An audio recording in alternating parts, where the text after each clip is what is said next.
In a remote kingdom governed by whispers and shadows, there lived a cunning advisor named Malakor, who believed that the only way to climb the mountain of power was to pull everyone else down into the valley of ruin. Malakor was a master of the long game and spent his nights in the dimly lit corridors of the palace weaving traps for those he considered his rivals, especially a young and honest captain named Alaric, who was loved by the people for his bravery and his simple heart. Malakor knew that he could not defeat Alaric in an open field or a fair debate, so he decided to dig a metaphorical pit so deep and so dark that Alaric would never see the bottom until he was already broken at the bottom of it. The advisor spent months forging letters and planting false evidence that suggested Alaric was planning to betray the king, and he even went as far as to hire a group of mercenaries to stage a fake attack that Alaric would be blamed for failing to stop. The logic of Malakor's malice was that the world is a zero-sum game, where one man's rise must be another man's fall. And they took great pleasure in the silent digging of this grave for a man who had never done him any wrong. The solution to Malakor's greed was a lesson he was about to learn the hard way, because the universe has a strange and mathematical way of balancing the scales of justice through a process called the vibe shift, where your own energy eventually becomes your own executioner. Malakor had dug the pit so carefully and filled it with so many lies that he began to lose track of where the truth ended and his deceptions began. He became so obsessed with watching Alaric walk toward the trap that he failed to notice his own footsteps leading him toward the same edge. On the night the trap was set to be sprung, Malakor had arranged for the king to witness Alaric's betrayal at a secret location in the forest near a literal ravine that Malakor had marked as the spot for Alaric's final disappearance.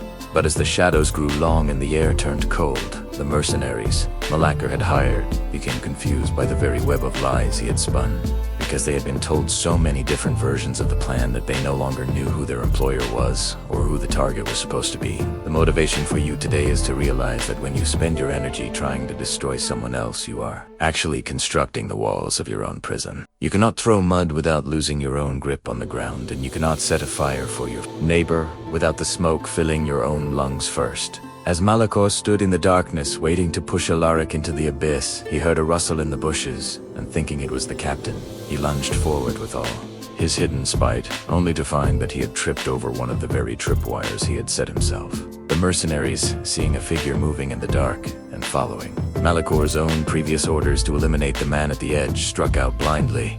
Malakor screamed as he realized that the pit he had dug for Alaric was the exact shape and size of his own soul, and as he tumbled into the darkness, he understood that he was not falling into a hole in the ground, but into the consequences of his own character. The logic of the fall is that gravity does not care about your intentions. It only cares about your position. And if you position yourself as a hunter, you eventually become the hunted. Alaric arrived at the scene only to find the king already there, having discovered the forged letters because Malakor in his arrogance had used a specific ink that only he possessed. The barrier was gone because the man who built it had been crushed under its weight. The solution to your own life is to stop digging pits and start building bridges, because a bridge allows you to cross the valley while a pit only ensures that you stay in it. The vibe shift is complete when you realize that your treatment of others is actually a prophecy of your own future. Alaric was promoted to chief advisor not because he fought Malakor, but because he simply stayed on the path of truth while Malakor was busy digging in the dirt. You must decide today that you will no longer spend your precious life force planning the downfall of your enemies, because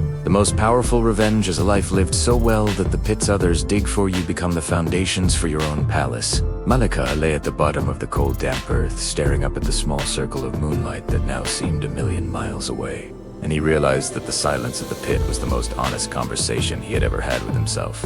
He had spent his entire life thinking that he was the architect of his own destiny, but the mirror of his situation showed him that he was actually just a prisoner of his own insecurity. The logic of the pit is that it is always deeper for the one who digs it, because the person digging is the only one who knows exactly how much effort was put into the malice. You have been failing to find peace in your life because you have been focusing on the flaws of others as if highlighting their darkness would somehow make your own light shine brighter, when in reality it only makes the world a darker place for everyone.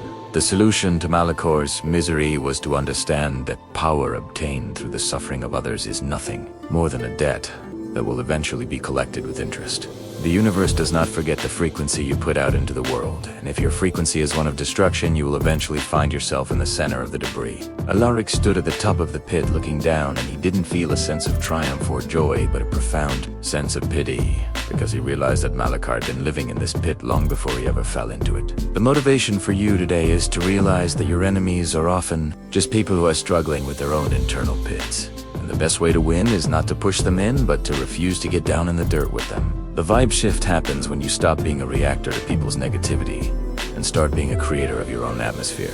Julian and Elias discovered that the greatest strength is not found in the ability to outsmart a snake, but in the ability to walk past it without breaking your stride. Malakor's fall was not an accident of fate, but a direct result of his own focus, because where your attention goes, your energy flows.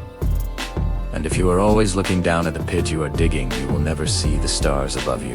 The barrier does not exist because your only true competition is the person you were yesterday, and if that person was a digger of pits, then today you must be a builder of monuments. The story ends with the king ordering the pit to be filled with earth, while Malak banished to the outskirts of the kingdom where he had to start over from nothing. He was given a shovel not to dig traps but to plant trees, and he finally understood that the same tool used for destruction could be used for growth if the heart behind it changed its frequency. Success is the quiet knowledge that you have treated people with the same grace you hope to receive when you inevitably stumble. Take your hands out of the dirt, take your mind out of the darkness, and start planting seeds that will grow into a legacy that you can actually be proud of, because the pit is small, but the horizon is infinite. The legacy of Malakor became a warning, whispered in the winds of the kingdom, reminding every soul that the depth of the hole you dig for another is exactly how far you will have to climb to find the light again. He realized that the time he spent measuring Alaric's height for the fall was time he could have spent elevating his own vision, but now his hands were calloused from the labor of hate rather than the labor of love. The logic of your path is that you are either a gardener or a grave digger, and the only difference is whether you are looking for life or looking for death. You have been failing to reach your potential because you have been keeping one eye on the competition and one eye on the ground instead of keeping both eyes on the sun. The solution to the bitterness that often poisons our hearts is the realization that justice is not something you have to execute. It is something the universe naturally balances. When you try to play the hand of God by punishing your enemies, you only end up entangling your soul in their mess. Julian and Elias learned that the vibe shift is the moment you realize that your silence is more damaging to a toxic person than your retaliation, because your silence proves that their actions no longer have the power to move your needle. The motivation for you at this exact moment is to drop the shovel and walk away from the pit before the edges start to crumble beneath your own feet. You were made for the heights, for the open air, and for the expansive glory of a life lived with an open hand. The barrier does not exist because the only person who can truly trip you is the version of yourself that is still trying to get even. The world is vast enough for everyone to win, but it is too small for even one person to live in hate. Malakor in his exile looked back at the palace and saw Alaric standing on the balcony, and for the first time he didn't feel the urge to pull him down, he felt the urge to rise up and join him. He understood that the pit was not a death sentence, but a rebirth, and that the dirt he had been digging was actually the soil he needed for his own transformation. The vibe shift is complete when you stop asking why people are trying to hurt you and start asking how you can be so successful that their efforts become irrelevant. The story ends with the absolute certainty that your energy is your destiny, and the traps you set for the world are the only things that can truly stop your progress. Success is not defeating an enemy. Success is outgrowing the need to have one. Take your heart, take your hands, and take your future and build something so great that no pit in the world could ever contain it. You are a builder of bridges and a weaver of light, and the only direction for you is up. The dirt is gone, the path is clear, and the horizon is yours for the taking. The final realization for Malakor was that the pit was never just a hole in the ground. It was a mirror of his own internal emptiness. He understood that every shovelful of dirt he threw at Alarica's reputation was actually a brick he was laying in the wall of his own isolation. The logic of the universe is that you cannot poison someone else's well without eventually dying of thirst yourself. You have been failing to reach the vibe shift because you have been holding on to the heavy weights of resentment and the toxic hope that someone else will fail. so that you can feel successful. The solution to the cycle of sabotage is to realize that your competition is a ghost and your only real opponent is the version of you that thinks there is. Not enough room at the top for everyone. Julian and Elias discovered that the most powerful form of warfare is to be so aligned with your own purpose that the traps of your enemies become invisible to you. The motivation for you at this very second is to stop looking down at the dirt and start looking up at the stars. If you spend your life digging pits, you will only ever see the world from the bottom looking up. But if you spend your life building towers, you will see the world for the masterpiece that it truly is. The barrier does not exist because the only thing that can trap a soul is its own lack of integrity. Malakor's story ends not with a scream of defeat, but with the quiet breath of a man who has finally stopped digging. He sat in his exile and watched the trees he had planted begin to grow, and he realized that the same hands that were once stained with the mud of malice were now clean with the soil of service. Success is the radical understanding that the energy you give to the world is the only thing that will ever truly come back to save you. The vibe shift is complete when you drop the shovel of envy and pick up the blueprint of your own destiny. You are not a digger of graves, you are a designer of greatness. Take your heart, take your mind, and take your 4 letters of Eli and turn them into a bridge that carries you and everyone around you to a higher ground. The pit is filled, the path is open, and the sky is wide enough for every star to shine at once. The story of the pit is over, but the story of your ascent is just beginning. The final revelation of the pit came when Malakor looked at his reflection in a pool of rainwater at the bottom of his exile and realized that the darkness he had tried to bury Alaric in was actually the darkness he had been carrying in his own chest all along. He understood that the reason people fail to find true power is that they are obsessed with the subtraction of others rather than the addition of themselves. The logic of the universe is built on a sacred reciprocity. What you do to your brother, you eventually do to your own nervous system. You have been failing to find peace because you have been keeping a ledger of debts that do you and belong to you and trying to collect a tax of misery from people who have moved on. The solution to your internal war is the radical act of dropping the shovel.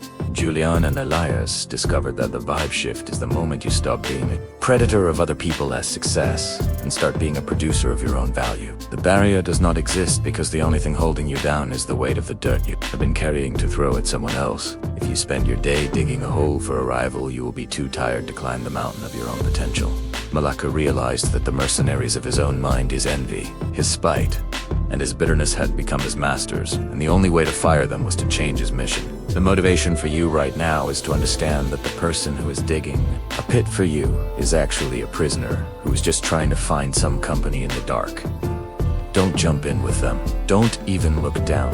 Keep your eyes on the horizon and let the gravity of their own character do the work that you were never meant to do. Malakor's story ends with him becoming a gardener of the very land he once wanted to haunt. He realized that the word life is small because it is a seed, and the word pit is small because it is a grave, but you are the one who chooses which one to cultivate. The vibe shift is complete when you realize that your greatest revenge is a life lived so well that the pits others dig for you become the irrigation systems for your own growth. Success is the quiet confidence of a soul that has no need to see anyone else fail in order to feel like it is winning. Take your shovel and use it to plant a forest. Take your hands and use them to build a temple.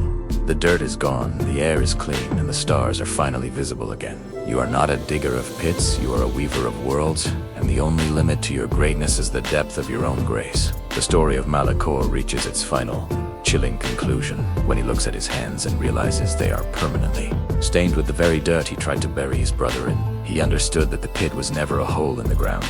It was a hole in his character. He had spent his life trying to diminish others to feel tall, only to realize that true height comes from the strength of your own spine, not the depth of someone else's grave. The ultimate lesson of this journey is that the universe is a perfect accountant. It never misses a debt, and it never forgets a deposit. When you dig a pit for another, you are essentially providing the dimensions for your own future failure. Energy is circular. You cannot send out a frequency of destruction and expect to receive a harvest of peace. The trap of obsession. By the time Malakor's rival Alaric fell, Malakor had already fallen mentally because he had stopped living his own life to manage the downfall of another. The weight of malice. Hate is a heavy luggage. You cannot climb the mountain of success while carrying a shovel to bury your enemies. If you want to truly win in 2026, you must adopt the Ghost Protocol. 1. Stop competing. Start creating. When When you compete, you are limited by what your rival is doing. When you create, you are limited only by your imagination. 2. Let gravity do the work. If someone is truly toxic or malicious toward you, do not waste your energy digging a pit for them. Their own character is already pulling them down. Your only job is to stay so high that you are out of their reach. 3. Build bridges, not pits. Use your shovel to plant seeds of value. The most powerful revenge is a life lived so well that your enemies become irrelevant footnotes in your success story. Your time is coming. Keep believing. Keep fighting. Don't just watch. Go out and prove them wrong. Thank you for being part of the journey. If you liked it, please like, comment, and subscribe. Bye.